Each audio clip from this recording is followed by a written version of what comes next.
So ఇప్పుడు పుదీనా అటుకులు ఉప్మా. అవునండి. సో పిండి వంటల్లో కూడా చక్కగా తమలపాకుతో చేసాము.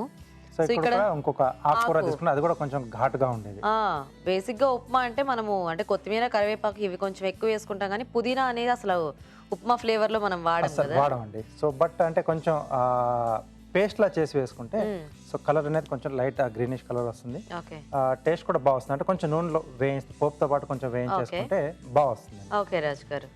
ఓకే అండి, మరి పుదీనా అటుకుల ఉప్మా తయారీకి కావాల్సిన పదార్థాలు ఏంటో ఒకసారి చూద్దాం. పుదీనా అటుకుల ఉప్మా తయారు చేయడానికి కావాల్సిన పదార్థాలు: పుదీనా పేస్ట్ 1 కప్పు, అటుకులు 2 కప్పులు, పోపు దినుసులు 1 టీ స్పూన్, తరిగిన ఉల్లిపాయ 1, తరిగిన పచ్చిమిరపకాయలు 3, తరిగిన అల్లం 1 టీ స్పూన్, కరివేపాకు 2 రెమ్మలు, నిమ్మరసం 1 టీ స్పూన్, నెయ్యి 2 టేబుల్ స్పూన్లు, ఉప్పు తగినంత, కొత్తిమీర కొద్దిగా.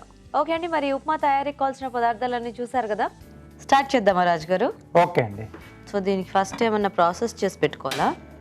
పుదీనా ఒకటి పేస్ట్ ఒకటి రెడీ చేసి పెట్టుకుంటే చాలు అంతే. మిగతాదంతా మామూలుగానే ఫాస్ట్గానే అయిపోతుంది. ఓకే. సో ఇక్కడ నేను నేతితో పోపు పెడుతున్నాను.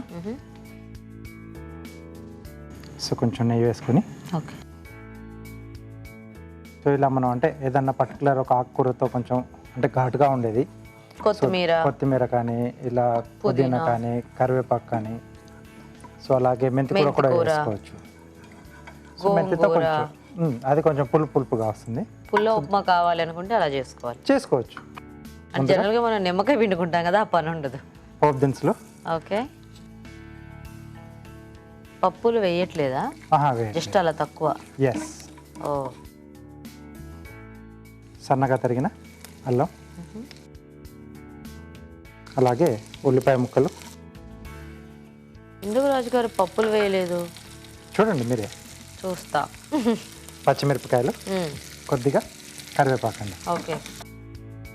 మామూలుగానే అటుకులు ఉప్మా అంటే నేను ఎక్కువ పప్పులుగానే తింటూ ఉంటాను, అంటే అలా బాగుంటుంది ఏమని నా అభిప్రాయం. సో ఇక్కడ పుదీనా ఫ్లేవర్ ఉంది కాబట్టి మనకు పప్పులు వద్దా? పప్పులు లేకుండా బాగా వస్తుంది.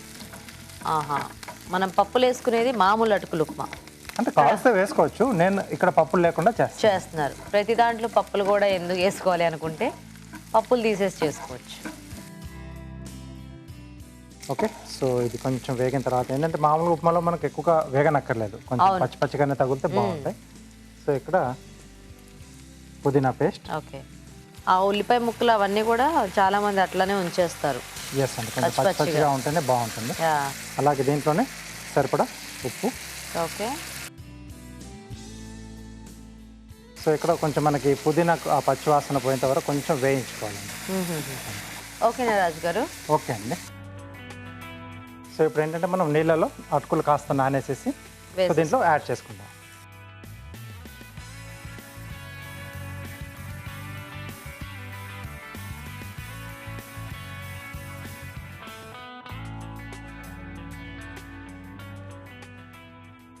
సో ఇక్కడ ఏంటంటే మనం తీసుకునే అటుకులను బట్టి కొంచెం మందంగా ఉంటాయి, పలచగా ఉంటాయి. సో నీళ్ళలో ఎంతసేపు నానాలనేది చూసుకొని వేసుకోవాలి. కొన్ని అటుకులు మరీ కొద్దిగా పేపర్ టెక్స్చర్ లో ఉంటాయి మనకి, అది పేస్ట్ లో అయిపోతుంది, మరీ పేస్ట్ లో అయిపోతుంది. అలాంటివి చుడువ లాంటి వాటికి అయితే బాగుంటుంది. సో కొంచెం నీళ్ళు పిండేసి, సో ఇలా ఉప్మాలు చేసుకునేటప్పుడు మామూలుగా మన గట్టి అటుకులు కానీ లేదంటే కొద్దిగా ఇట్లాంటివైనా బెటర్గానే ఉంటుంది.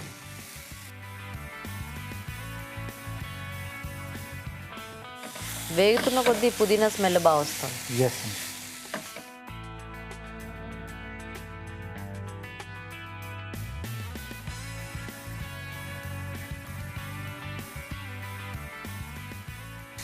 Okay, nice.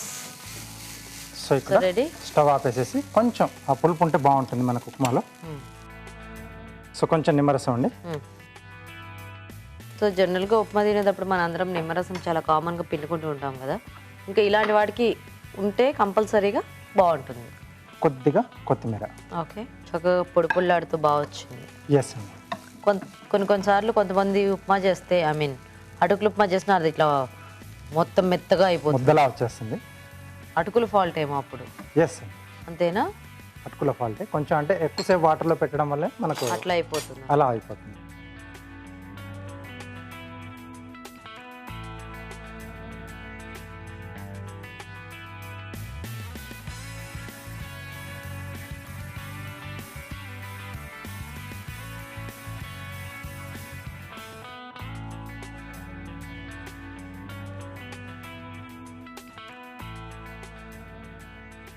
ఓకే, వేడివేడిగా తినేస్తే మనకు దీనికి ఎలాంటి చట్నీ అక్కర్లేదండి. అంటే మనకు పర్టికులర్ ఆ పుదీనా ఫ్లేవర్లో ఉంది కదా, సో కాబట్టి ఏం అక్కర్లేకుండా డైరెక్ట్గా తీసేసుకోవచ్చు. బాగుంది రాజు. సో రెడీ అండి. మరి ఎక్కువ అట్లా డార్క్ గ్రీనిష్ కలర్లోకి రాకుండా కొంచెం లైట్గా అంటుంది. అది బాగుంది, నైస్. స్మెల్ కూడా బాగా వస్తుంది. అవునండి. సో కార్వింగ్ ఏంటి ఈరోజు? సో కీరాతో గార్నిష్ చేస్తున్నాను. ఓకే,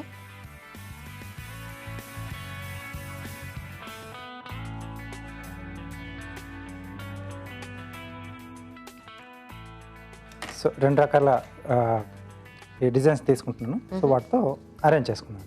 ఒకటి వచ్చేసి మనం కట్ అండ్ ఫోల్డ్. సో ఇక్కడ కొంచెం గ్యాప్ వదిలేసి స్లిట్స్ ఇస్తాం.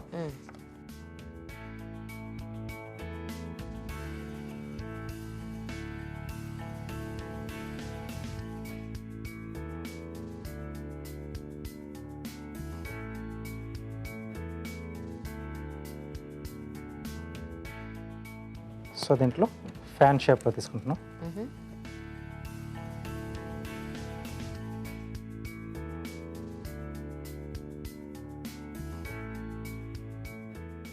సో వీటిని కూడా కొంచెం కార్నర్ కొంచెం గ్యాప్ వదిలేసి మిగతా అంతా థిన్ స్లిట్స్ ఇచ్చేసేయాలి.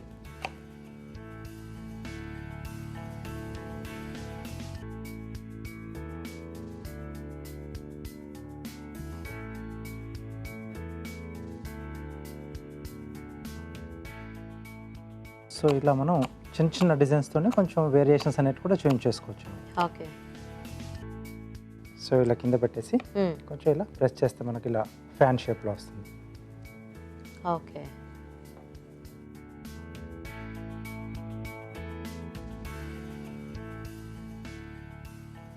ఓకే. సో వీటిని ఫస్ట్ అండ్ లాస్ట్ వదిలేసి ఫోల్డ్ చేస్తున్నాను. సో ఇలా ఫోల్డ్. సో వీటిని కలిపేసి మనం అరేంజ్ చేసుకుంటాం. యా, సో సింపుల్ డిజైన్స్ అయినా కూడా మనం అవి అరేంజ్ చేసుకునేసరికి చాలా బాగా కనిపిస్తాయి కదా.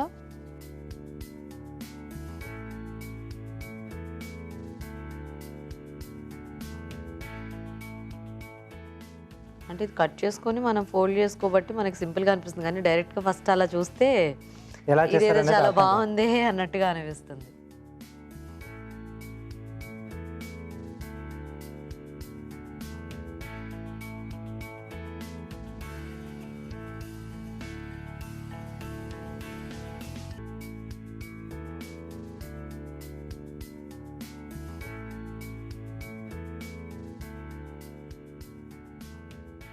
ఓకే, ఉప్మా రెడీ అండి. నైస్. ఓకే, మరి పుదీనా అటుకుల ఉప్మా రెడీ అయిపోయిందండి. టేస్ట్ చూసే ముందు తయారీ విధానం ఇంకోసారి చూద్దాం. పుదీనా అటుకుల ఉప్మా తయారు చేసే విధానం: ఒక పాన్ లో నెయ్యి వేసి పోపు దినుసులు, తరిగిన అల్లం, ఉల్లిపాయ ముక్కలు, తరిగిన పచ్చిమిరపకాయలు, కరివేపాకు వేసి వేయించాలి. దీనిలో పుదీనా పేస్ట్, ఉప్పు వేసి వేగనివ్వాలి. తర్వాత అటుకులు నీళ్లలో వేసి తీసి దీనిలో వేసి బాగా కలుపుకోవాలి. ఆపై స్టవ్ ఆపి నిమ్మరసం వేసి బాగా కలుపుకోవాలి. ఆపై కొత్తిమీరతో గార్నిష్ చేసి సర్వ్ చేసుకుంటే పుదీనా అటుకుల ఉప్మా రెడీ.